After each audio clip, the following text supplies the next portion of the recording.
Bismillahirrahmanirrahim. Alhamdulillah. Wassalatu wassalamu ala sayyidina Rasulillah. Muhammad ibn Abdullah wa ala alihi wa sahbihi wa mawalah. La hawla wa la quwata illa billah. Subhanaka la ilma lana illa ma'allamtana innaka antal alimul hakim. Rabbi zidna ilma warzuqna fahma. Uhyikum bitahiyatul Islam. Assalamualaikum warahmatullahi wabarakatuh. Bersyukur kepada Allah. Waalaikumsalam warahmatullahi Malam wabarakatuh. hari ini kita bisa berjumpa kembali dalam keadaan ya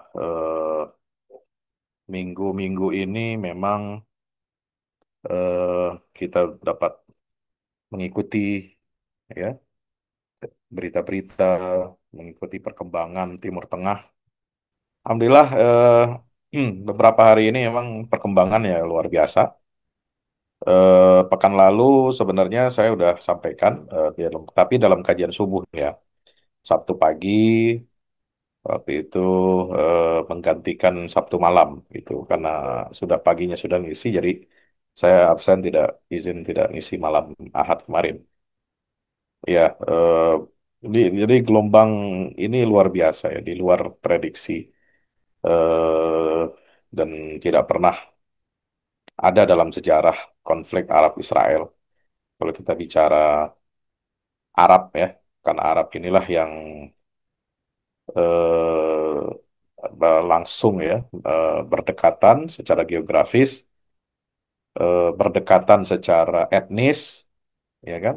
Etnisnya Palestina kan Arab gitu. Kemudian juga berdekatan secara agama. Udah lengkap. Agama Islam sama-sama, etnisnya Arab sama-sama, geografisnya ya Arab. Tapi ya itulah yang semangat untuk mendukung perjuangan Palestina dan ada kebebasan untuk berekspresi itu justru bukan di negara-negara Arab. Ini kan paradoks, ini kan ironis. Negara-negara sekuler, negara-negara bahkan yang penduduknya banyak ateis, itu lebih punya sisi kemanusiaan. Ya, kemanusiaan mereka berontak. Selama ini ditutup-tutupi oleh media, selama puluhan tahun, fakta bahwa pemerintahan negara mereka yang mereka support dengan pajak itu kemudian mendukung Israel, menyuplai senjata, mengambil keuntungan dari perdagangan, investasi, ya ternyata negara yang sudah banyak mengambil keuntungan itu melakukan pelanggaran HAM yang sangat dahsyat gitu ya di era modern ini gitu. Jadi gimana nggak marahnya itu orang-orang di Eropa yang selama ini pemerintahannya itu sangat dekat dan mendukung Israel selama puluhan tahun gitu. Dan tidak pernah ada demonstrasi besar seperti di Italia di banyak kota itu menuntut pemerintahnya untuk segera mengakui negara Palestina dan memutus hubungan diplomatik. Ya belum pernah terjadi ya. Mereka demo bukan karena pemerintahannya korup seperti di negara Konoha gitu ya, pejabatnya korup itu. Bukan, tapi mereka demo itu buruh, pelabuhan ya, masyarakat umum, mahasiswa, kemudian bahkan keluarga-keluarga itu turun ke jalan, pekerja transportasi mogok massal ya. Itu karena mereka betul-betul marah gitu, karena Palestina ini menjadi isu yang tidak bisa terbendung lagi gitu ya. Sementara di dunia Islam, di negara-negara Islam itu nggak seperti itu. Kenapa? Karena kebebasan. Sekali lagi kebebasan itu tidak ada di negara Islam. Di dunia Islam yang Arab terutama ya. Kalau di luar kawasan Arab itu masih agak ada kebebasan lah. Ya, kita ngaji online seperti ini bebas, tablik akbar bebas, ya kan? Ngeritik pemerintah bebas, gitu ya. Di media massa, di pengajian tuh bebas ngeritik pemerintah. Ya, walaupun ada ya sedikit resiko-resiko lah 10 tahun kemarin itu ya. Tapi kan bebas gitu. Artinya nggak kayak di negara Timur Tengah ya, penceramah ulama mau balik kalau ngeritik pemerintah sedikit apa itu kebijakan luar negeri, ya jangankan dalam negeri, itu dalam negeri lebih gila lagi, lebih sensitif lagi. Nggak ada yang berani itu kalau dalam negeri. Mungkin kalau luar negeri kan, ya adalah satu dua yang mengkritik. Tapi itu pun mereka anggap kritik itu haram ya. Penguasa itu kebal ya, anti kritik, nggak boleh dikritik ulil amri itu. Ya, makanya aliran mazhab ulil amri di sini dikembangkan itu, ya, supaya menjilat penguasa itu boleh mendukung semua kebijakannya, penguasa nggak pernah salah, ya, karena mereka pasti memikirkan kemaslahatan umat dan apa namanya negaranya gitu ya. Tapi fakta bahwa eh, kondisi ya yang paling ini kan yang paling berdekatan itu. Kita jauh ya, mau mengirim bantuan apa segala macam kan relatif jauh sekali gitu. Nah, yang di negara Arab ini yang langsung berbatasan itu ternyata sudah dikunci. Ya, sudah dikunci puluhan tahun ya. Apakah perbatasannya dikunci, media massanya dikunci, sistem politiknya juga dikunci, kebebasan juga dikunci, tidak ada. Jadi, bagaimana orang mau menyuarakan dukungan kepada Palestina ya, sementara kondisi di dalam negerinya seperti itu. Nah, itulah yang kemudian dalam beberapa kajian kemarin saya mengatakan kita hidup di era Volkan Jabrian ya. Volkan Jabrian itu seperti yang digambarkan dalam hadis-hadis Nabi SAW. Nah, eh, Tufanul Aqsa ini yang kita sekarang peringati tahun kedua, genap tahun 2 tahun, ini mengubah perimbangan kekuatan global maupun regional Arab Timur Tengah. Ya, ini mengubah segalanya. Ada keberkahan yang Allah turunkan. Jadi keberkahan dan apa turunnya rahmat sakinah fa'anzalallahu sakinatahu alaihi wa ayyadahu bijunudin lam tarauha wa ja'ala kalimatal ladzina kafarus sufla wa kalimatullahi hiyal ulya, ya, itu benar-benar terjadi sekarang. Surat apa itu? At-Taubah ayat 40 ya. Yang apa itu? Illa tansuru faqad nasarahullah idza akhrajahu alladzina kafaru tsani. Itu berbicara tentang hijrahnya Nabi SAW. Ya, ketika itu Nabi hijrah berdua, hanya berdua saja, ya, dikejar-kejar, diburu, jadi buronan, ya,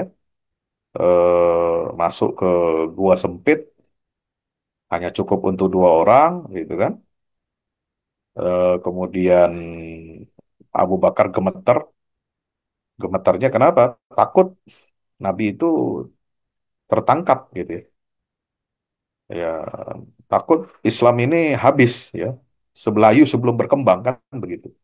Kalau Nabi Muhammad ditangkap, udah pasti dibunuh itu. Ya, udah pasti.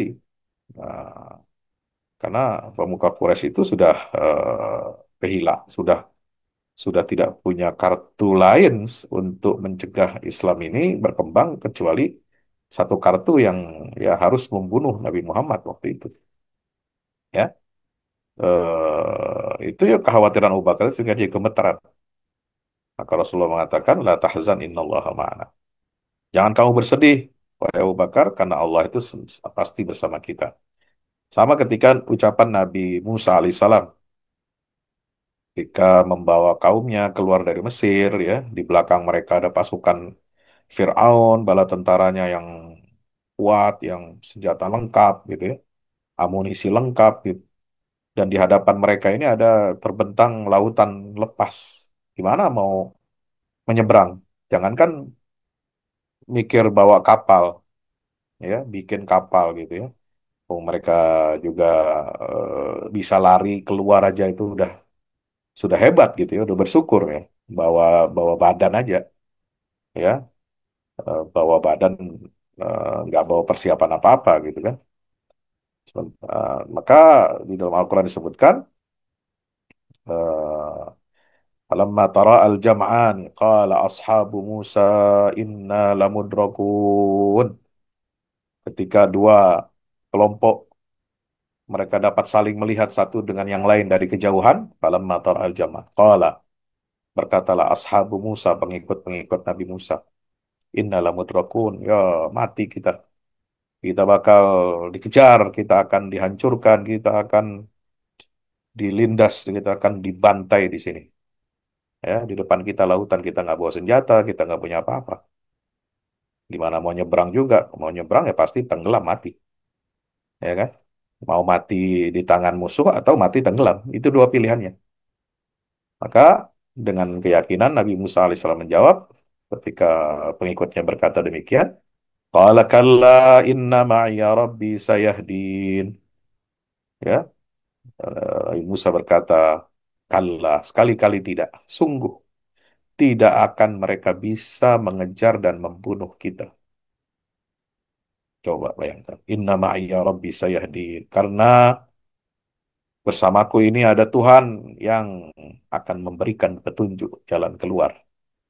Nah, itulah contoh dari Nabi Musa dan Nabi Muhammad SAW yang percaya kepada kekuatan Allah melebihi kekuatan manusia. Nah, pejuang-pejuang perlawanan Palestina itu eh, memiliki keyakinan yang sama, ya, dari segi jumlah, dari segi persenjataan, dari segi dukungan. Ya, Israel itu kan didukung oleh negara-negara besar. Israel itu bukan sendirian, ya. Di belakangnya itu ada Amerika dan negara G7 sebelum balik badan itu Inggris, Prancis, Kanada, apa ya, oh, apalagi itu Itali, ya Jerman. Itu kan dulu sejak awal tanggal 8 Oktober, ya setelah kejadian serangan besar-besaran Hamas itu di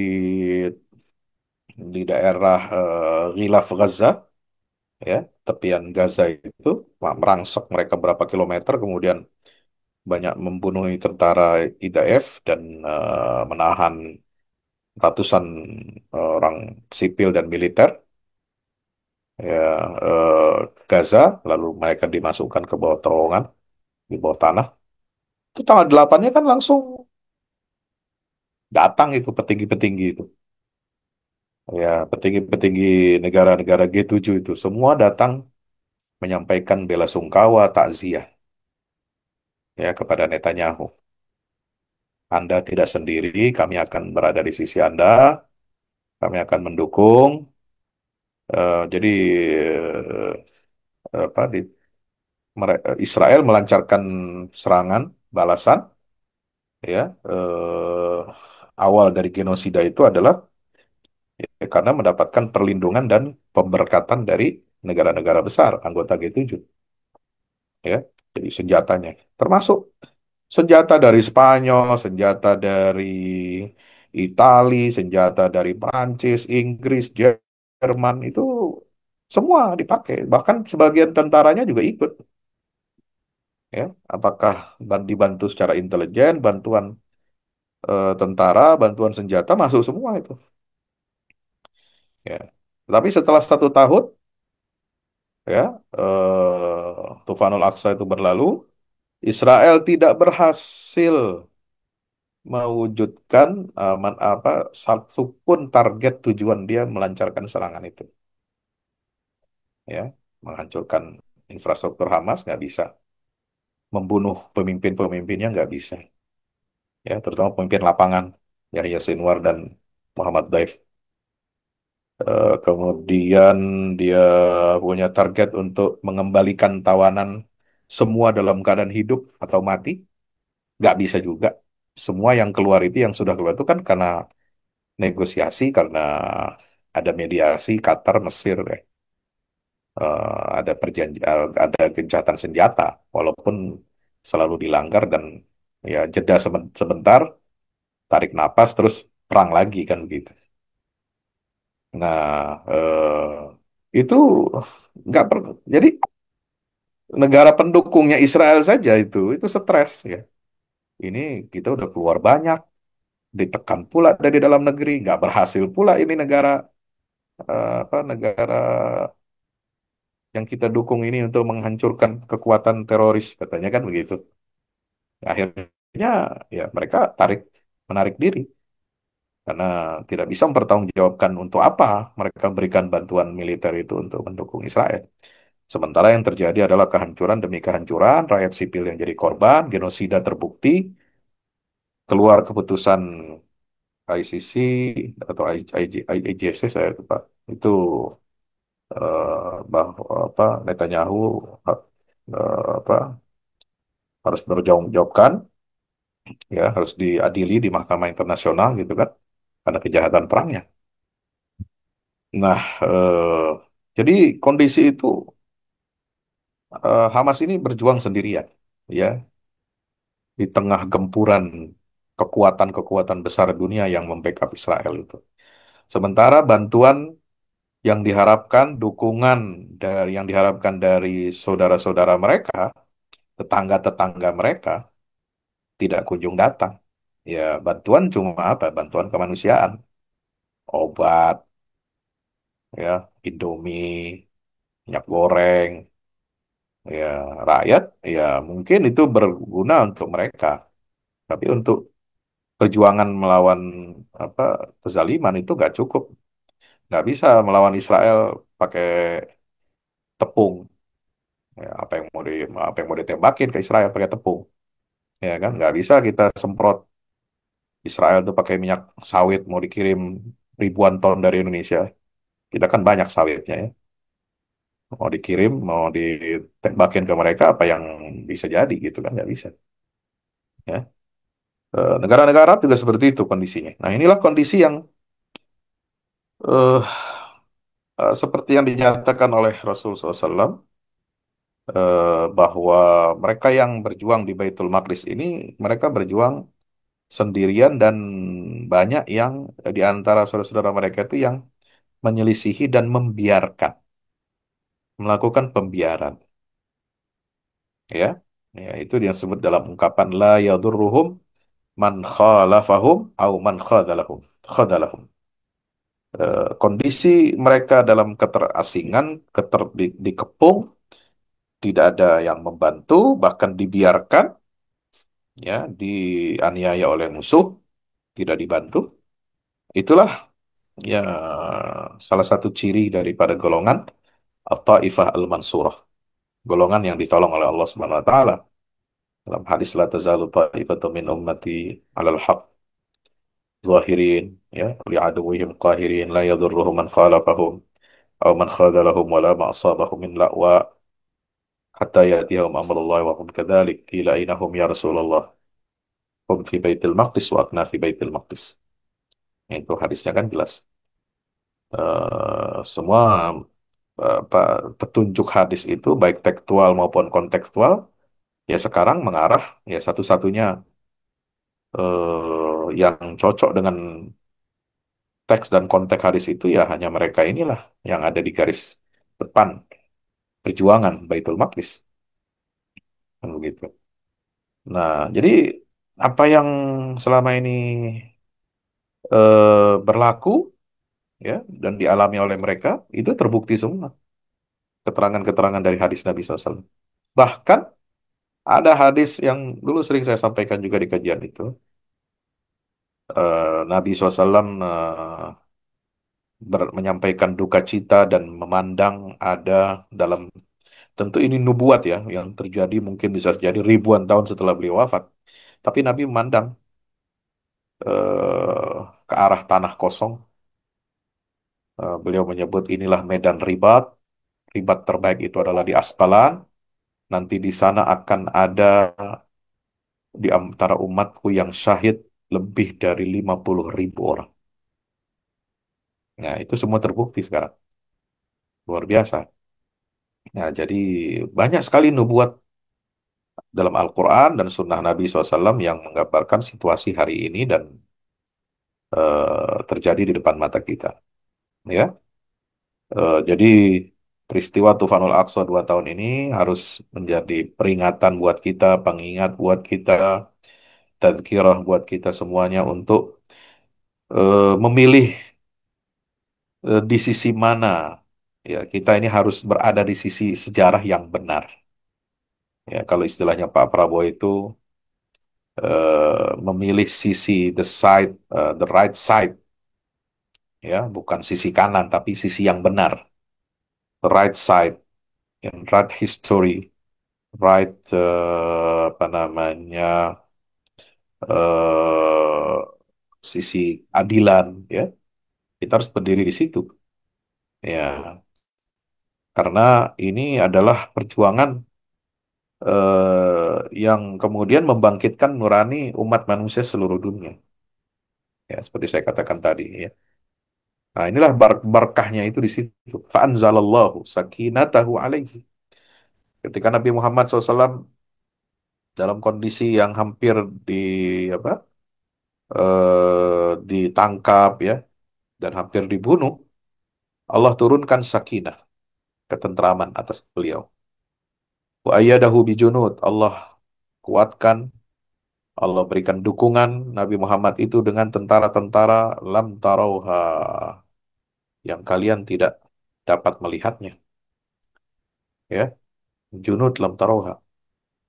Coba bayangkan, tentara-tentara apa? Ya, Israel sendiri bingungan, ini yang kita menghadapi tentara model apa ini? Semua teknologi sudah kita gunakan, semua dilengkapi peralatan canggih, ya. Teknologi drone, bahkan suara bisa mereka deteksi, ya. Kalau ada orang-orang Palestina ngomongin sesuatu yang memiliki apa? Ada indikasi-indikasi menyebut nama pejuang Hamas, itu langsung kedetek, ya. Itu kurang canggih apa, ya. Senjata mereka juga nggak bisa menembus terowongan, ya. Itu kan canggih itu. Artinya sudah diperhitungkan, Mas. Betul, ya. Di mana pemimpin-pemimpin Hamas yang diburu itu mereka juga nggak bisa menentukan titik koordinatnya, ya. Bahkan mempermalukan mereka sendiri, ya. Propagandanya bahwa pemimpin-pemimpin Hamas ini, ya, berjuang di bawah tanah, rakyatnya dikorbankan. Nah, ternyata, ya, Yahya Sinwar yang eh, tewas dalam pertempuran syahid itu, ya, dia berada di atas, tidak di bawah terowongan, tidak di bawah tanah. Dia memimpin pasukan langsung, dan Israel nggak kenal, ya. Coba, itu kan, dan itu yang mendokumentasikan, memvideokan, merekam itu kan drone-nya dia semua. Jadi menampar muka dia sendiri dan propagandanya itu hancur, ya. Eh, Termasuk juga yang lain-lain seperti itu. Nah, eh, nah, yang paling membuat marah dunia internasional dan pemimpin dunia ini kemudian berbalik badan, ya, tadinya Spanyol itu pendukung semua, Inggris, Prancis, Kanada kemarin semua sudah berbicara di sidang umum PBB. Mereka udah nggak tahan lagi, ya, tidak tahan lagi untuk menerima tekanan publik, rakyatnya yang menuntut dan menekan mereka untuk tidak berhubungan lagi dengan Israel, memboikot Israel, melakukan embargo senjata dan embargo ekonomi terhadap Israel. Itu mereka lakukan, apa sudah mereka lakukan ini. Jadi hikmahnya sangat luar biasa. Nah, itulah fa'anzalallahu sakinatahu alaihi wa ayyadahu bijunudin lam taroha. Tentara-tentara Allah itu banyak, tidak kelihatan, baik di medan tempur maupun di dunia, apa namanya, yang jauh dari medan pertempuran itu, ya. Jadi eh, perjuangan perlawanan Palestina adalah perjuangan keadilan, perjuangan menegakkan kebenaran, ya, perjuangan menegakkan sisi-sisi kemanusiaan yang universal. Kemerdekaan itu adalah hak segala bangsa. Itu kata-kata dalam konstitusi NKRI itu betul-betul nyata itu. Artinya kita bisa melihat real di lapangan dalam kondisi dunia seperti saat ini, ya. teknologi informasi semuanya terhubung gitu ya. Kita baru sadar betapa hebatnya kalimat redaksi di dalam konstitusi kita, mukadimahnya mengatakan bahwa kemerdekaan itu adalah hak segala bangsa. Karena memang nggak enak. Jadi orang nggak merdeka itu nggak enak ya. Eh, jadi orang nggak bebas itu nggak enak ya. Hidup di tanah air sendiri ya, dari turun temurun nenek moyangnya lahir di situ, besar di situ, tapi mereka hidup itu dibatasi ya. Jadi penjara terbesar terbuka di dunia, Gaza itu apanya merdeka? Nggak ada merdeka. Walaupun mereka bisa makan, bisa beli ini, bisa beli itu, ya tapi di dalam Gaza doang gitu. Bisa main ke pantai, oke. Bisa bekerja, iya, hidup hidup normal seperti kita gitu ya di Jakarta gitu. Tapi kan ketika Anda misalnya COVID, nggak bisa kemana-mana, nggak bisa merdeka, Anda merasakan nggak itu nyaman atau tidak? Tidak nyaman. Cuma karena ada alasan kesehatan saja kita terancam sehingga kita menerima itu, ya apa namanya, bisa kita terima. Walaupun ada konsekuensi yang harus kita terima. Apa? Pergerakan tidak bisa, ekonomi macet, ya kan? Karena kita mengandalkan selama sebelum COVID itu kan bisnis, dagang, atau apa semua kan tatap muka semua, ya. Nah, turun omset dan lain sebagainya itu konsekuensi yang terima, gitu. Nah, kalau Palestina itu, ya, mereka tinggal di tanah airnya sendiri, mereka bisa makan, minum, bisa bekerja bebas, tapi ya nggak bisa. Misalnya orang Gaza punya saudara, orang tua di tepi barat misalnya, atau di luar Gaza misalnya, mau berkunjung ke sana nggak bisa. Ke Masjidil Aqsa orang Gaza nggak bisa. Bahkan orang tepi barat saja ke Masjidil Aqsa nggak gampang. Kalau bukan dia tinggal di dalam Yerusalem ya, di Yerusalem Timur, kota Al-Quds itu. Tapi yang tinggal di luar, di Ramallah, di Nablus, di mana, Tulkarem dan sebagainya, mau ke Masjidil Aqsa nggak gampang. Melewati checkpoint dan sebagainya. Pemeriksaan ini, itu, dan sebagainya gitu ya. Ya, lebih gampang turis asing masuk ke Masjidil Aqsa. Lebih gampang. Ya, karena mereka udah bayar visa itu. Ya, lebih gampang turis jamaahnya apa Ustadz apa namanya Ustadz-ustadz yang suka bawa jamaah ke Aqsa itu masuk ke sana ya daripada orang Palestina yang sendiri gitu ya. Yang dibolehkan sholat 5 waktu di sana adalah orang-orang yang sudah di atas 50-an usianya atau 60-an tahun gitu ya, itu. Tapi yang muda-muda yang masih segar-segar nggak bisa bebas masuk situ. Kecuali dalam keadaan tertentu ya, misalnya dalam acara-acara besar, hari-hari besar gitu, berkumpul bisa. Nah, itulah banyak sekali hikmah dari perang Tufanul Aqsa ini. Jadi Tufanul Aqsa ini eh, dia menggerakkan dunia. Ya, dunia ini sekarang mengalami pergeseran. Ya, kalau katanya dulu ada apa dalam teori gempa bumi, ya ahli geologi itu kan, setiap ada gempa besar itu ada berarti ada pergeseran lempengan bumi itu kan begitu ya. Itu sunatullahnya begitu. Nah, Tufanul Aqsa ini itu membuat ada tadinya tanah itu stabil ya. Geopolitik dunia ini sudah stabil dikuasai oleh opini Israel dan Amerika tentang Abraham Accord, tentang normalisasi, tentang katakanlah dunia yang sejahtera, ya bisa mengembangkan kerjasama itu kata Netanyahu di sidang umum PBB kan sambil nyebut Presiden Prabowo ya dalam pidatonya dia bilang seperti yang disampaikan oleh presiden dari negara Muslim terbesar dunia di tempat ini yang berpandangan maju ke depan gitu. Nah, nggak lama kemudian besoknya langsung muncul keluar baliho di Tel Aviv ada gambar Pak Prabowo di situ bersama pemimpin kepala negara Arab lainnya gitu kan. Itu kan cuma propaganda itu. Ya, lihai sekali itu Israel itu. Kalau bikin-bikin begitu paling jago, ya, paling jago. Walaupun Jakarta, ya, Kemlu sudah menegaskan tidak ada normalisasi tanpa apa namanya pengakuan Israel terhadap kemerdekaan negara Palestina dan kedaulatan Palestina. Jelas. Jadi mimpi deh loh, gitu kan. Ngomong kosong, ente bikin baliho-baliho gitu hanya untuk mencari simpati internasional, mencari simpati publik lokal gitu bahwa Israel ini masih punya teman gitu loh.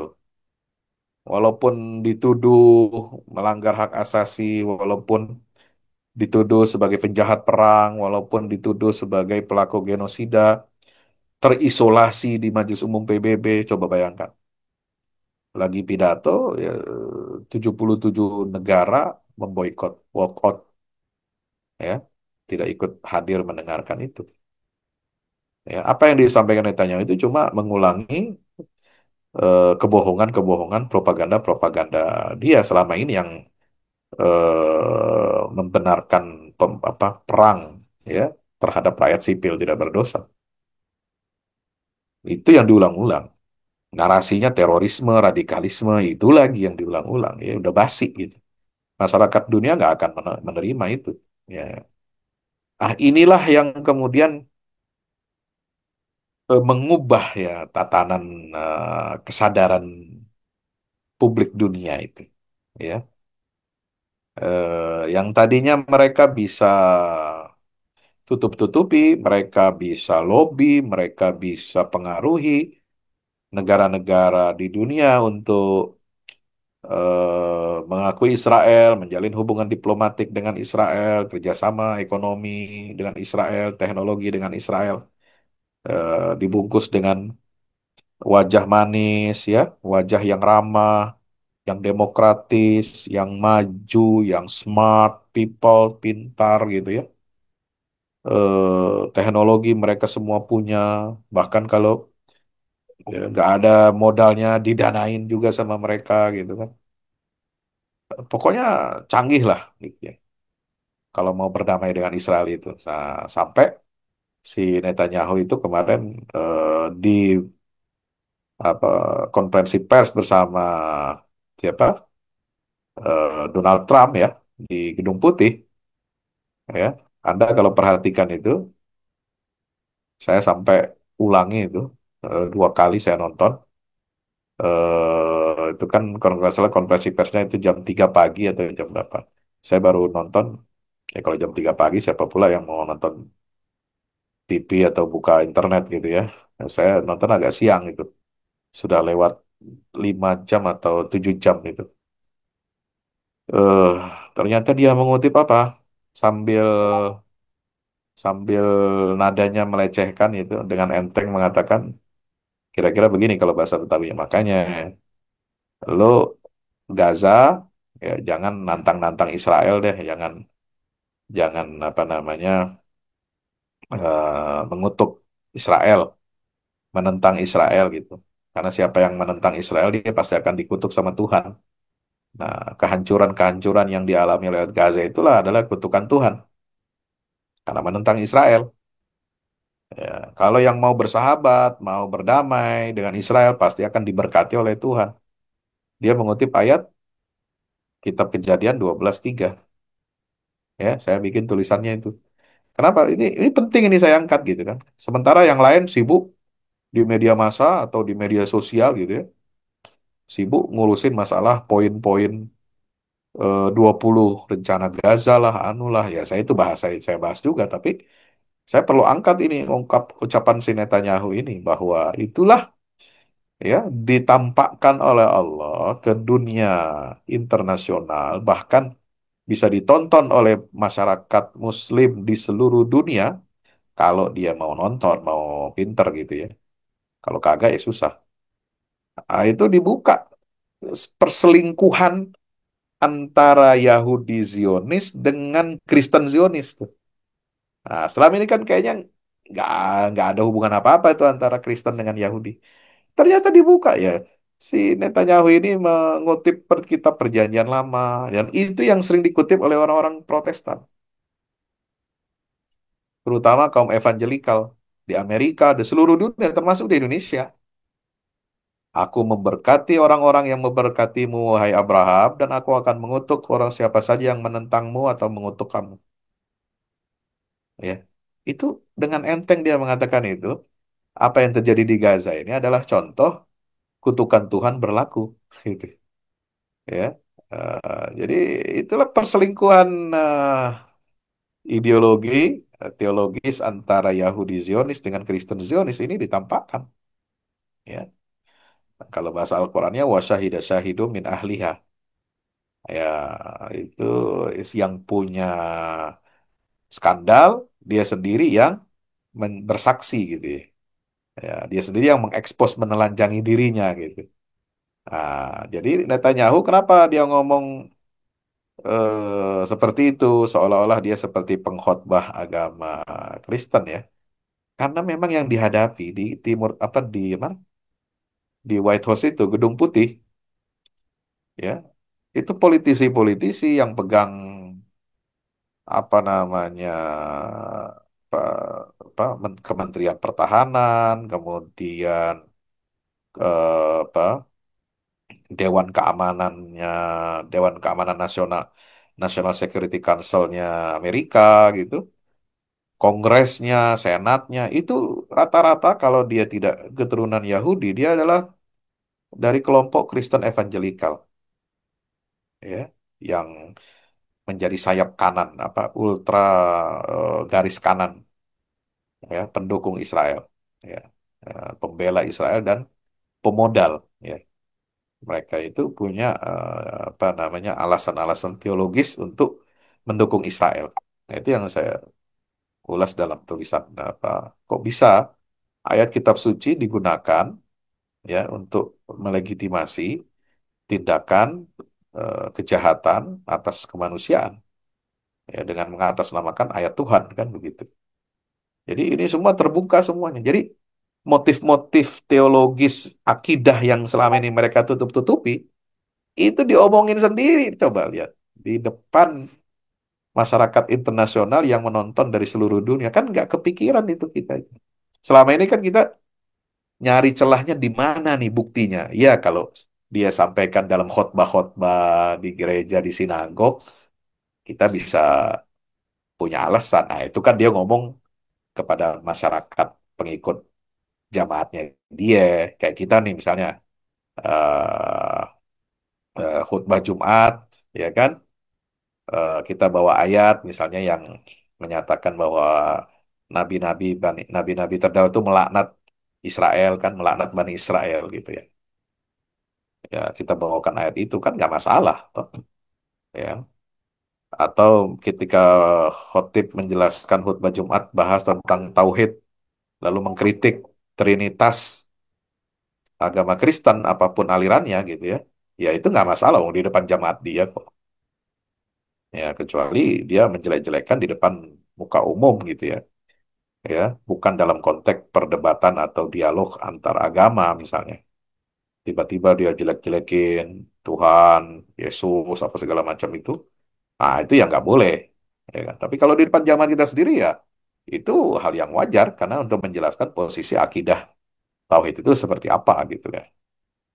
Nah, ini dia mengungkapkan di forum internasional coba. Media internasional semua meliput.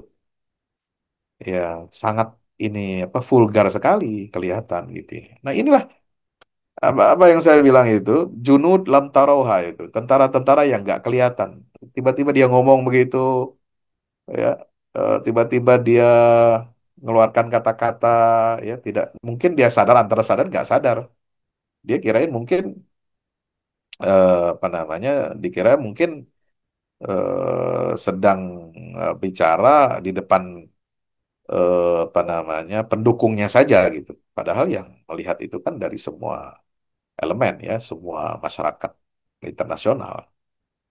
Ya, sama kayak misalnya, ya apa namanya tuh. Ahok dulu ngomong soal apa,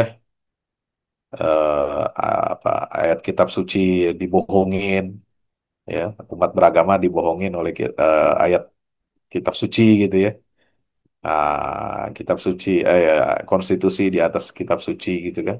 Itu dia ngomongin di depan publik, bukan di depan jamaat, misalnya jamaat gerejanya si Ahok lah kira-kira begitu ya. Ini di depan publik ya dikutip oleh media, jadi bahan gitu kan. Ada rekamannya di YouTube Pemprov waktu itu kan begitu. Itulah yang kemudian, nah hal-hal seperti ini yang kemudian ya kita bisa melihat semua ditampilkan, semua tampak secara vulgar ya. Itulah hikmahnya. Untuk apa? Untuk membangunkan umat ini, menyadarkan umat ini, ya. Dan kita punya kesempatan sejarah untuk berkoalisi dengan masyarakat internasional, apapun agamanya, apapun etnisnya, apapun suku bangsanya, bahasanya. Kita manfaatkan kesempatan peluang ini yang Allah berikan, Allah turunkan kepada umat untuk berkoalisi dengan masyarakat itu. Ya, makanya zaman dulu Nabi kan sebelum beliau jadi Rasul ya, Nabi itu salah satu kecerdasan politiknya adalah membuat sebuah traktat perjanjian namanya Hilful Fudul. Hilful Fudul itu semua suku Quraisy itu diajak untuk berkoalisi, tanda tangan piagam akan membela siapapun orang yang dizalimi. Suku apapun yang dizalimi, itu harus dibela. Tanpa melihat latar belakang sukunya, latar belakang budayanya, latar belakang agamanya. Nah itu. Nah ini ada kesempatan kita untuk membuat sebuah Hilful Fudul internasional, katakanlah bahasa sekarang. Ya, diinisiasi oleh dari Indonesia bisa dengan oleh Majelis Ulama Indonesia, Nahdlatul Ulama, Muhammadiyah ya, tiga elemen besar umat Islam ini bisa memulai langkah itu berkomunikasi dengan misalnya Presiden Kolombia. Oh kan keren tuh. Ngajak jihad dia itu ya di sidang umum PBB bos. Ya, minta negara-negara Asia, Amerika Latin, Afrika kirim pasukan tentara buat apa? Invasi Israel coba ya. Menginvasi loh bahasanya. To invade Israel for apa namanya untuk membebaskan Palestina coba dari penjajahan Israel. Ya, ya, itu eh, dan serius dia ngomong apa namanya diulangi lagi kemudian kalau terbentuk pasukan itu disambut saya siap untuk ikut terjun katanya ya waktu dia demo di New York itu setelah sidang PBB. Nah, saya kira ini kesempatan baik ya, koalisi dan komunikasi dengan dunia internasional seperti misalnya kemarin Global Summit Fotila itu juga koalisi masyarakat internasional. Apapun agamanya, latar belakangnya, budayanya itu ini luar biasa ya. Dan eh, bisa jadi ya ini gambaran awal dari hadis tentang akhir zaman itu ada peperangan antara Muslim dengan Yahudi, ya kan? Ini berawal dari sini. Jadi hadis itu Nabi kan ngomong apa? Ya Muslim, ta'al. Wahai Muslim, ini kata batu nih. Batu, pohon, bisa ngomong, bicara. Wahai Muslim, kemarilah di belakang saya ada Yahudi. Yahudi itu apa sih? Etnis dan agama. Ya. Jadi nanti nampaknya bayangan saya di akhir zaman itu, di hari kiamat, menjelang di akhir zaman itu, sekarang udah akhir zaman deh ini. Tapi kalau yang nanti betul-betul terjadi seperti itu kayaknya istilah yang sekarang ditakut-takuti dengan istilah antisemit, ya, anti-Yahudi, itu akan betul terjadi nanti. Wahai Muslim, kemarilah, ya, di belakang saya ada Yahudi ngumpet, bunuhlah dia. Loh, ini bahasa hadis jelas ya. Nabi itu bahasanya nggak mungkin salah. Nggak mungkin salah. Ya, karena itu dibimbing oleh wahyu Allah ya.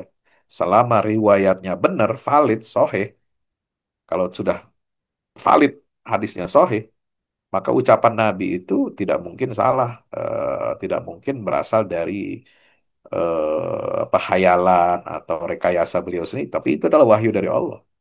Wa may yantiqu 'anil hawa in huwa illa wahyu. Artinya nanti di akhir zaman itu kita nyebut anti Yahudi, anti Semit itu biasa. Kenapa? Karena mereka ini sudah menjadi musuh seluruh umat manusia.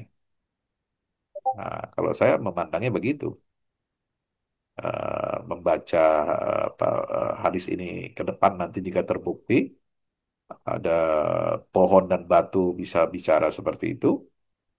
Nah, itu ada hanya dalam kondisi ketika Yahudi ini menjadi musuh bersama umat manusia. Kenapa?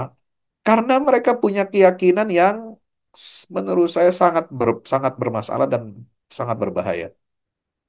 Akidah mereka adalah bangsa pilihan Tuhan, the chosen people. Ini yang sangat berbahaya.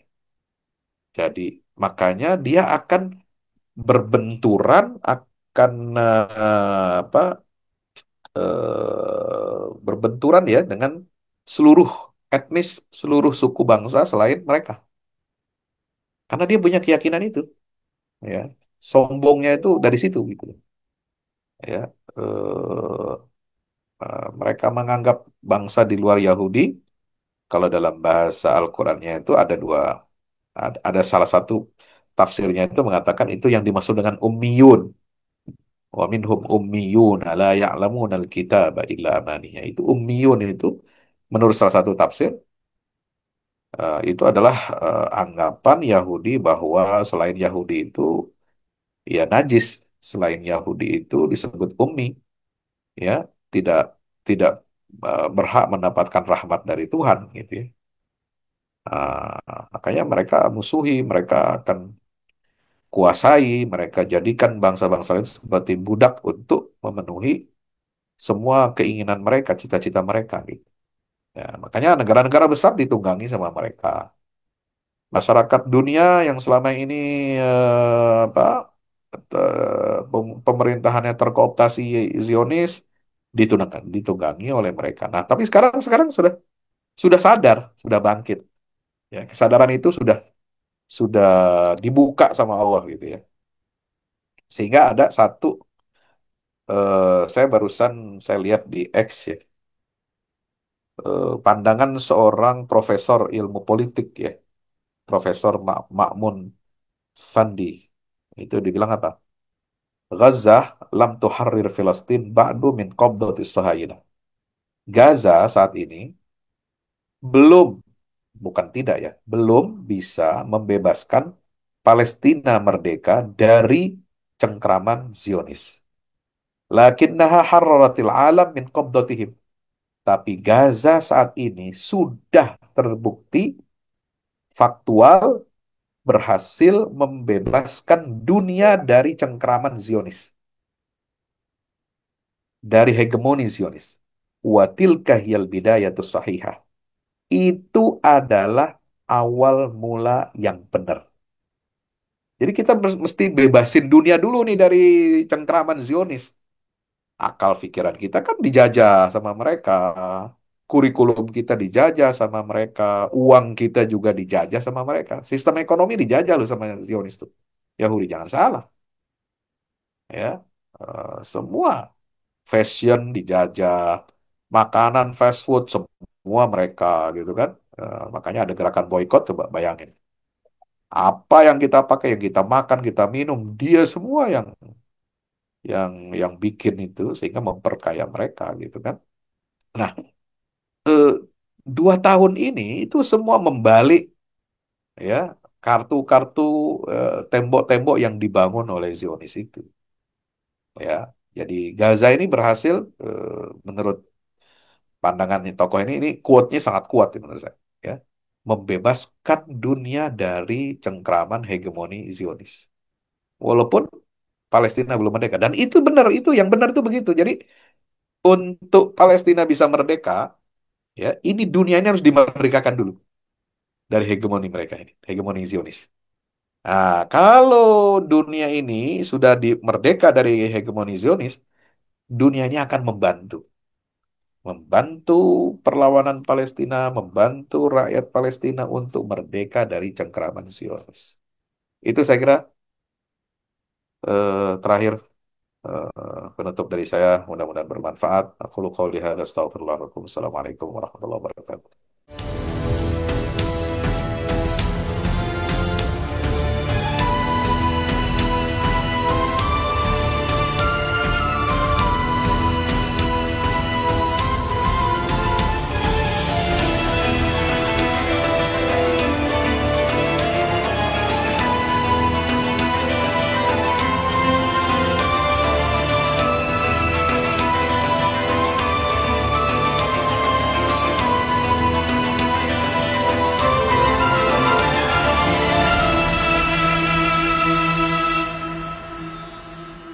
Yang terbaru dari Al-Fahmu Institute mempersembahkan buku Kronik Perlawanan Palestina karya Muhammad Ilhami, peneliti sejarah Arab terkemuka. Buku ini menyajikan ringkasan sejarah Palestina modern dan kontemporer, mulai dari kemunculan gagasan kembalinya Yahudi ke Palestina hingga momen meletusnya badai Al-Aqsa pada 7 Oktober 2023. Sebuah peristiwa besar yang hingga kini belum berakhir. Pembahasan dalam buku ini mencakup akar-akar ideologi Zionisme, kondisi yang melingkupi berdirinya gerakan Zionis oleh Herzl, alasan dibalik keberhasilannya yang tidak mampu dicapai oleh para pendahulunya, serta bagaimana situasi masyarakat Palestina di akhir era Kekaisaran Utsmaniyah. Selain itu, dijelaskan pula bagaimana dunia barat berhasil menanamkan benih Zionisme yang jahat dan asing di tanah suci ini, dan mengapa bangsa Arab beserta dunia Islam di belakangnya tidak mampu mencegah penanaman benih tersebut, apalagi menghentikan pertumbuhannya yang tampak aneh, cepat, bahkan melesat seperti roket. Buku ini juga mengulas lahirnya perlawanan rakyat Palestina, tahapan perkembangannya, faktor-faktor yang mempengaruhi kekuatannya, serta momen-momen penting yang menentukan kemajuannya atau kemundurannya. Buku ini menjelaskan mengapa pada masa tertentu gerakan-gerakan non-Islam lebih menonjol dibandingkan gerakan-gerakan Islam, dan bagaimana gerakan Islam kemudian mengambil alih peran tersebut. Gerakan Islam inilah yang memimpin pembebasan wilayah pertama di Palestina, yakni Jalur Gaza, sebuah wilayah yang telah melalui 5 pertempuran besar sebelum akhirnya mengejutkan Israel dan dunia dengan melancarkan serangan luas terhadap Israel. Buku ini diakhiri dengan sejumlah kesimpulan pemikiran dan politik yang diambil dari sejarah kronik perlawanan Palestina. Dapatkan sekarang juga. Hubungi segera admin order buku-buku pilihan di www.fahamalquran.com atau WhatsApp 0877 7063 7192. Al-Fahmu Institute, bahagiakan Indonesia dengan dakwah Al-Quran. Baitul Maqdis Institute, ilmu memimpin pembebasan Masjid Al-Aqsa.